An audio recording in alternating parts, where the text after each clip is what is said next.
લોકશાહી પર્વનું મોટું પર્વ એટલે મતદાન. આપના માધ્યમથી મતદાન અવશ્ય કરો, લોકશાહીને જીવંત રાખવા. અને આજે અમે મતદાન કર્યું છે, તમે પણ મતદાન કરો.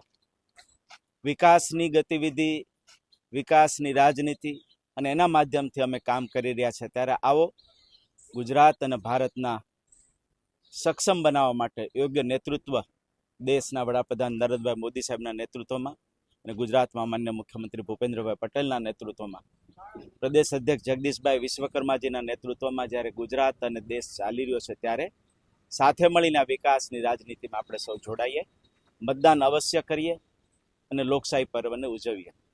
પરિણામ કયા પ્રકારના લાગી રહ્યા છે?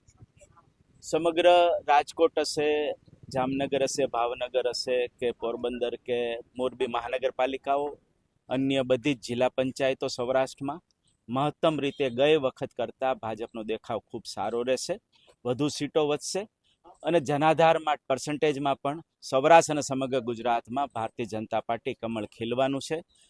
આશરે 742 જેટલી સીટો બિનહરીફ થઈ છે.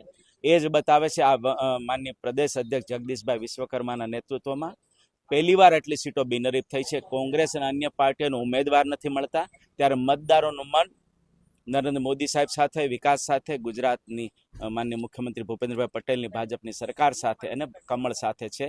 અને વિકાસની યાત્રા ઓર તેજીથી આગળ વધારવા મતદારો સમજુ છે. વિકાસ માટે મત આપીને ભાજપને જંગી બહુમતીથી સમગ્ર સૌરાષ્ટ્ર, ગુજરાત અને રાજકોટમાં જીતાડશે, એ અમને વિશ્વાસ છે.